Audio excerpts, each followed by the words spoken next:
Hi, this is Tim Young from the Como Cottage, but today I'm on the road in the Pepin studio of artist and poet Dougie Padilla.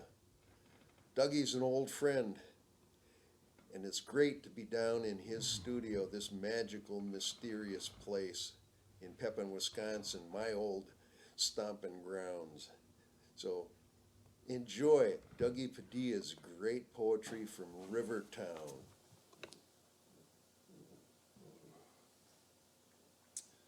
This one's called The One Who No Longer Has Feet.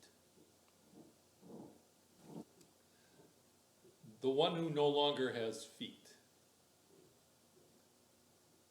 I am the one who no longer has feet.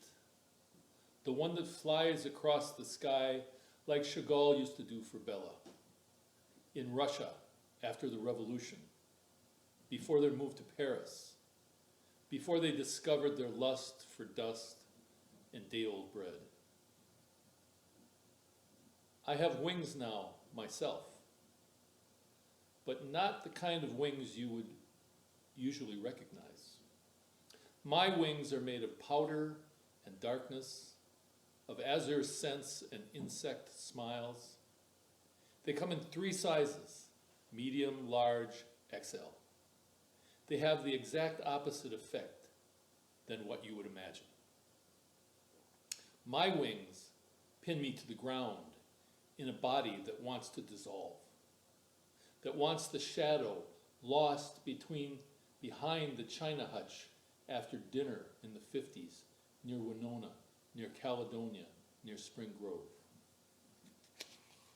My wings grab me by the shoulders and silently push me into the woods. Push me until I know the owl's constant motion, see its faint escaping outline, a buried shapelessness, snowbound and lost out beyond the sumac. My wings write long, slow letters to Ginsberg, to Dante, to Dickinson, and maybe even to Ikkyu. Right there, where he sits on a down log beside a cold stream, ice melting off the green banks, the trout growing ever more alive, his breathing the only sound for 1,000 miles.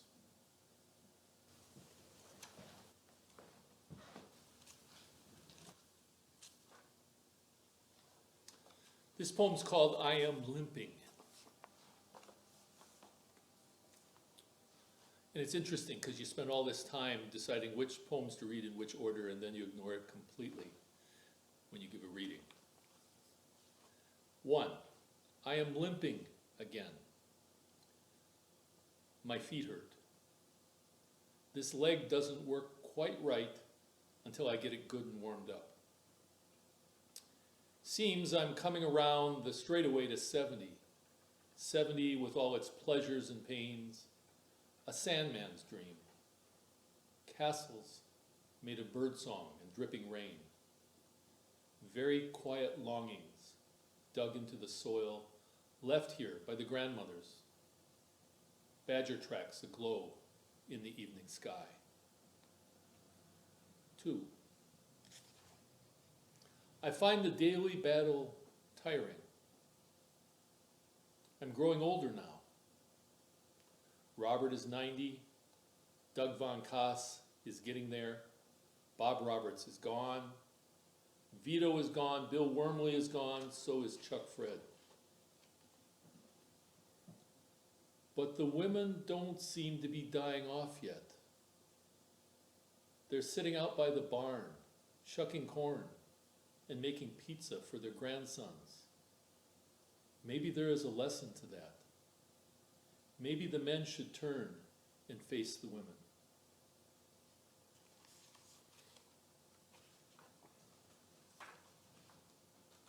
A couple short poems.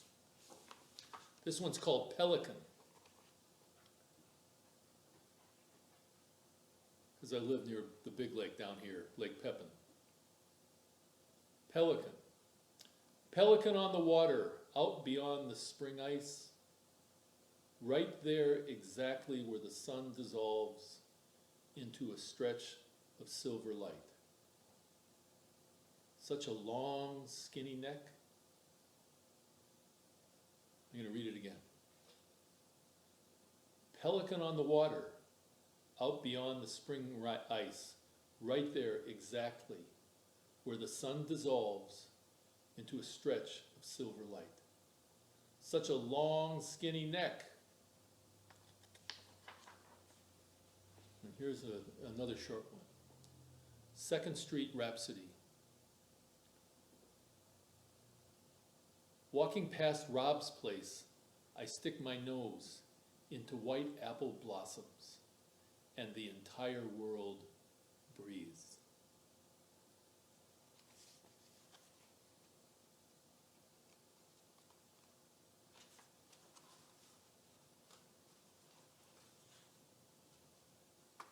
This one's called The Mysteries.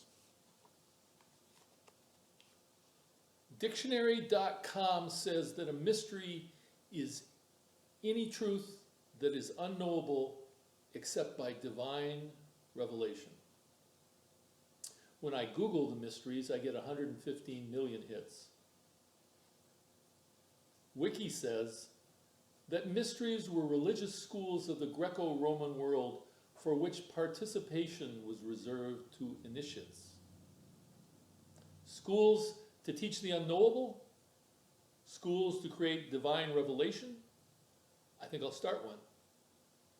My mystery school will be called Blue Moon Mystery School. Catchy, eh? A blue moon is the 2nd full moon in one calendar month.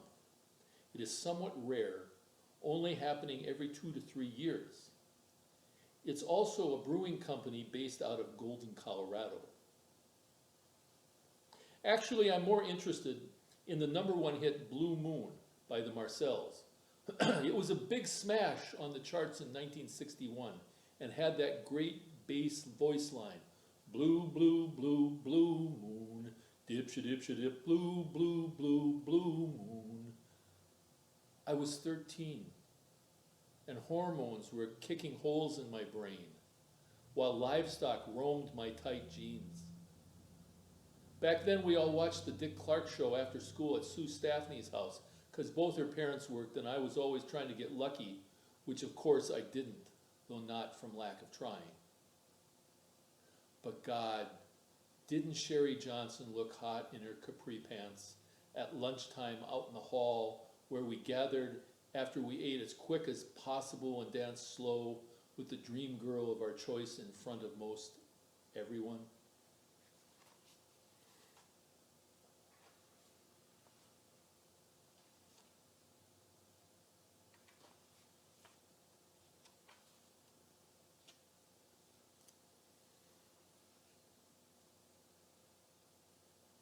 Okay, winter poem, because it's spring now and we've all had it with winter, so I'll read a poem about winter. This is called Brutal #2. I write a lot of winter poems. We live in a sea of cold here in Wisconsin, in Minnesota.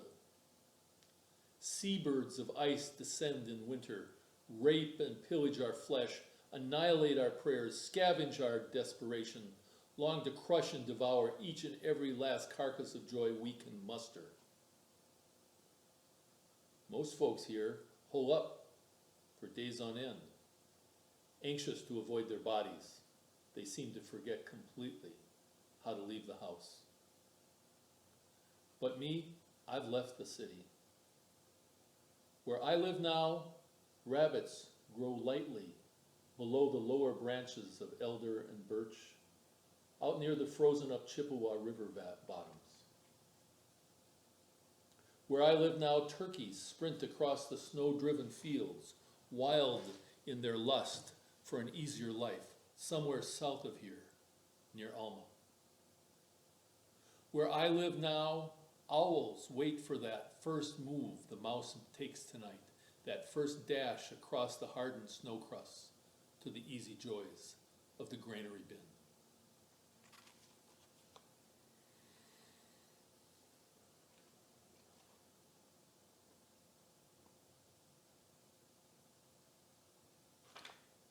It's called Walk Away.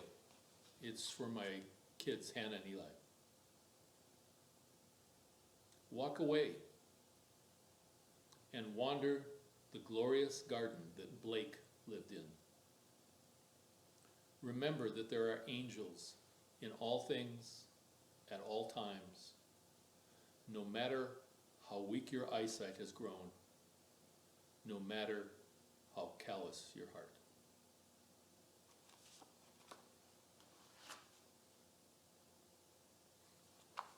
This is from my book. These have been from my book, Rivertown. I'm going to read one from my previous book, Pepin Diary. It's called Mayflies.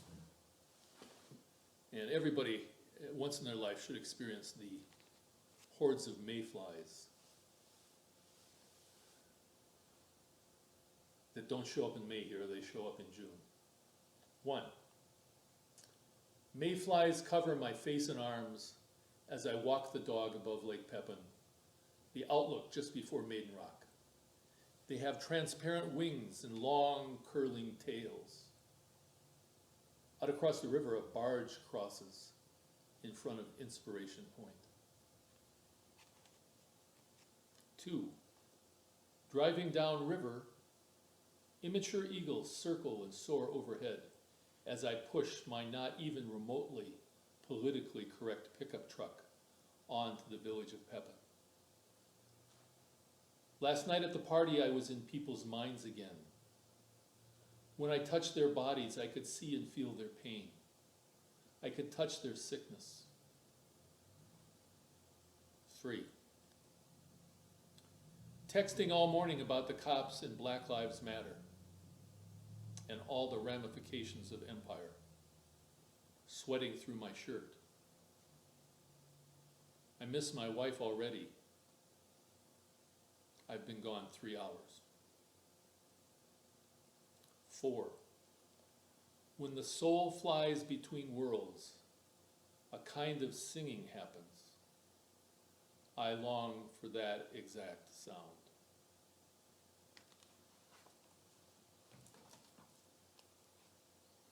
So,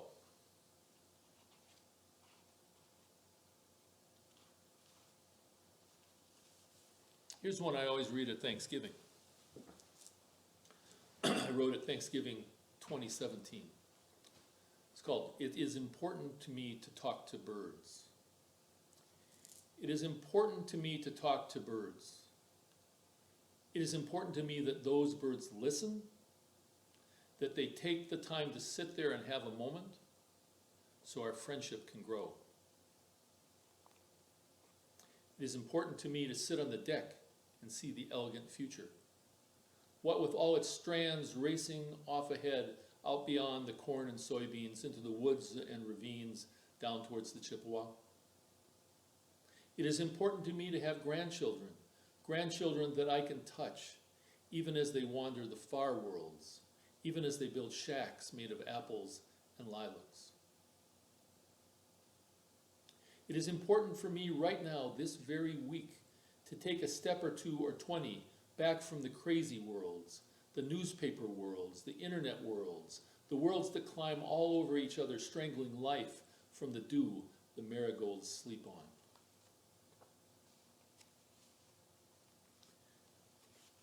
May those in power and those out of power share the beauty of all things physical, of all things layered and endless. May the birds speak freely with each and every one of you and with each other. May you listen and respond in a language you cannot hold or even dream of. And may you soar over Lake Pepin each fall as you start your everlasting journey southward for a warmer winter nearer to the sea and the lands we all arise from, the lands we all return to.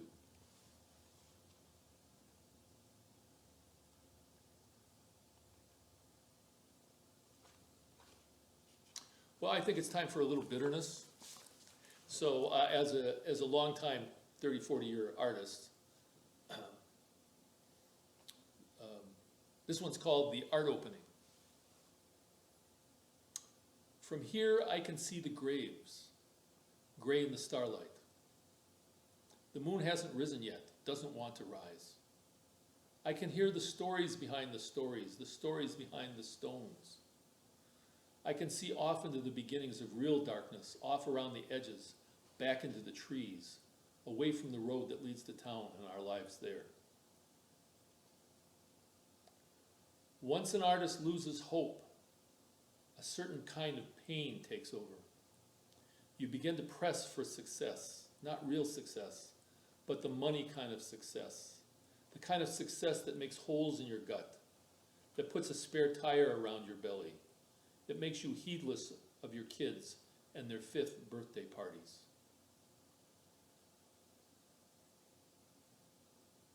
There is a deadness to the way the light has grown tonight.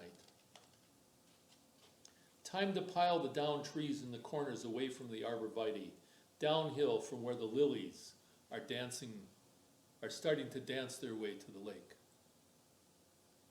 I want you to look away and remind me later why you and your art were buried in the same hole, in that same ground, at the same time. That was a happy one.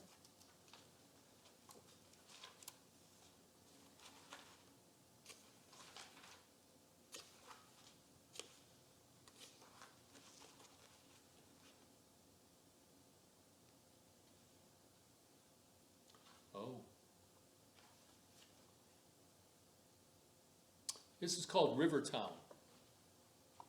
Thus the name of the book, Rivertown.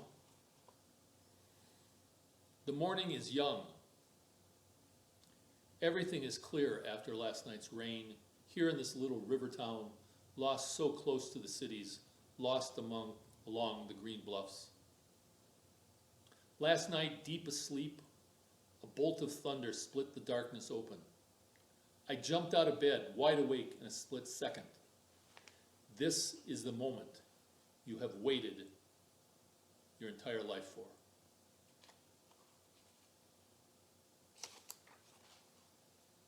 That was a wild moment for me.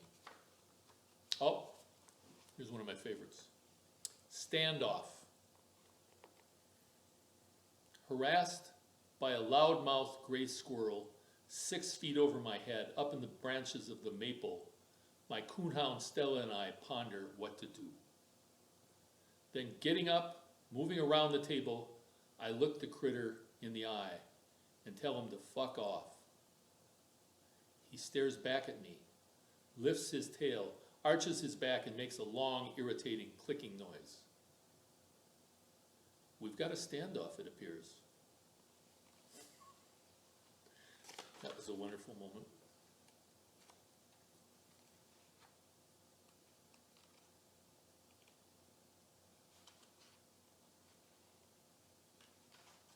This is called I Gotta Get Back on the Horse, for Ted King. I gotta get back on the horse. The poems are eluding me. I saw a couple duck in a doorway back there a few blocks over by the post office. Yesterday I thought I saw one in the third base bar in the corner near the bathrooms. I swear I don't really go in there, at least not much. And I heard that a couple of poems might be hanging out down in Nelson at that cheesy hotel they have there, the one off of 35 on the road to Wabasha, across from the fireworks stand. How do I lure them back to this neck of the woods, to my studio, where I can rework them into oblivion? I'm thinking of just leaving a thesaurus by the front door. I don't think they can resist that. And next to it, I'll put that photo of Ginsberg with Kerouac back in the day. That should do the trick.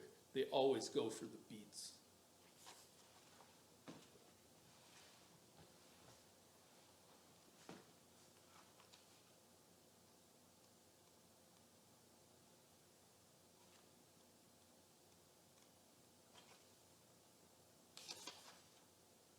Oh, love poem. Ready? Love poem time. It's called 12-12-17, and it's for SJ.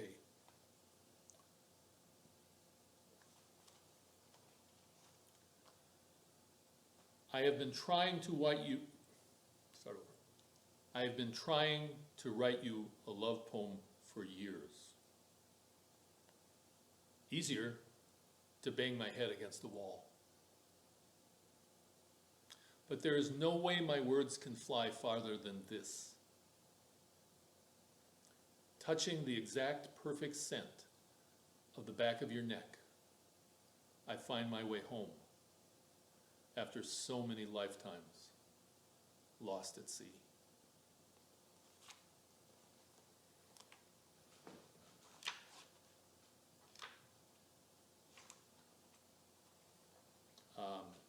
I'll read a couple more.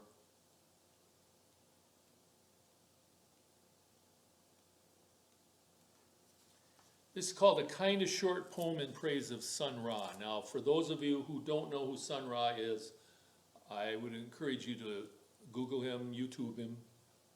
He was a member of the black mystical jazz movement of the 60s. Played everything from straight ahead jazz to bebop to out there free, wild, crazy stuff. He claimed he was from the planet Pluto. He was way into Egyptianology. He traveled with 15 people, dancers, a band. I saw him mid-80s. It's a wild experience. It's been gone a while now.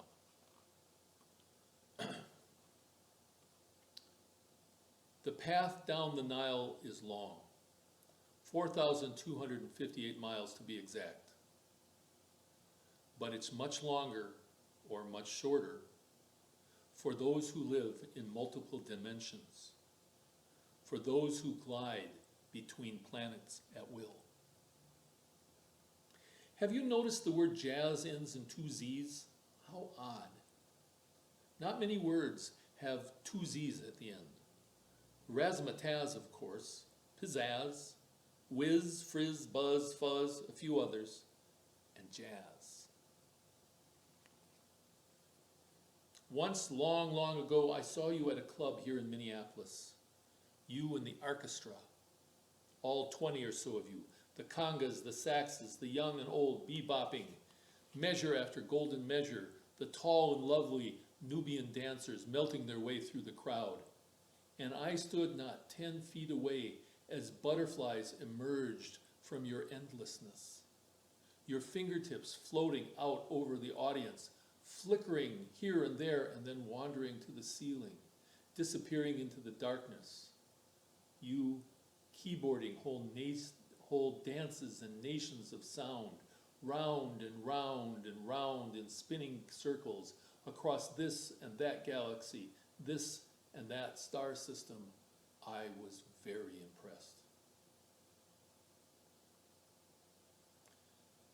Dear Mr. Ra, may your life on Saturn be all and more than you expected. And may you return to us here on Earth at your earliest possible convenience. As we are bogged down here in miscellaneous and endless gray, inhuman insanities. And you, kind sir, you always seemed to have the smell of roses at your feet.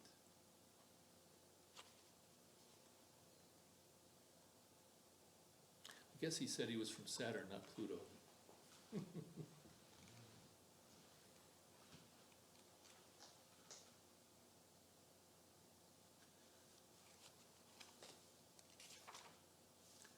This one might be my favorite ever, until I find the next one that's my favorite ever.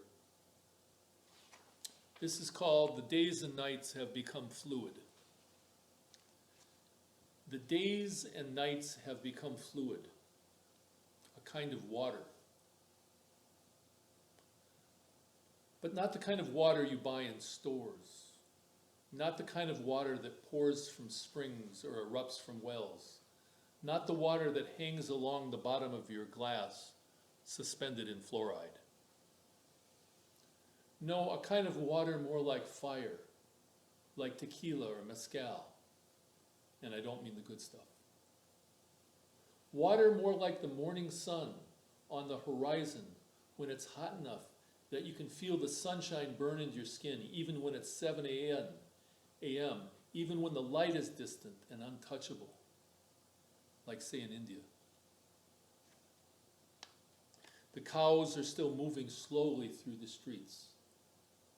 They have been moving through the streets all night. They don't really have homes. No one feeds them. They are skinny, the downside of being sacred. The sadhus are skinny too. I smoke ganja with them in a hovel alongside the flooded river, next to the burning ghats.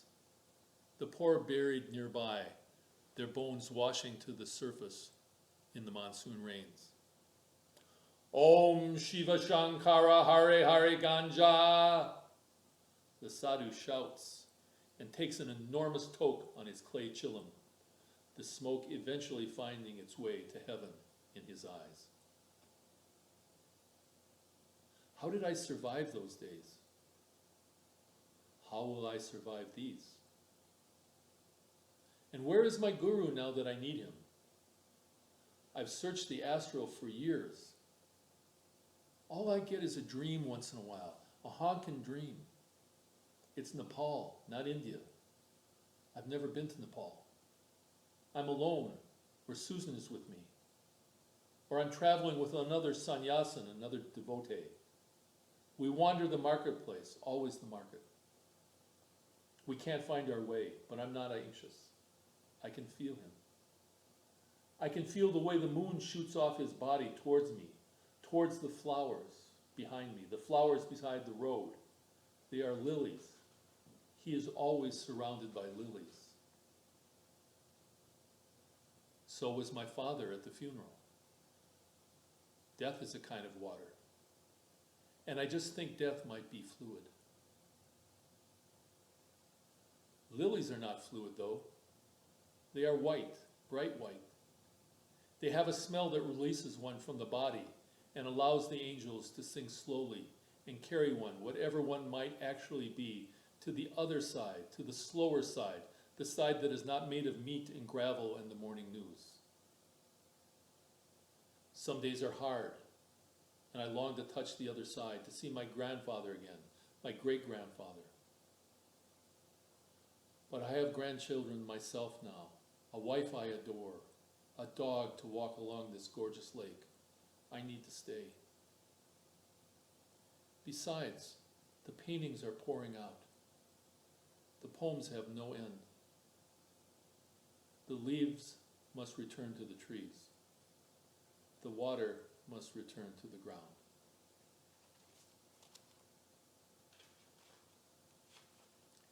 And finally, I have my rah-rah poem. This is the poem I read at the end so everybody goes home happy.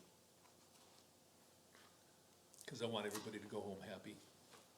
This is called Toboggan. My God, I slept 8 hours last night. 9 if you count the time I dozed in my chair, the laptop on my lap, a cheesy Mexican Netflix show blaring away as I faded in and out.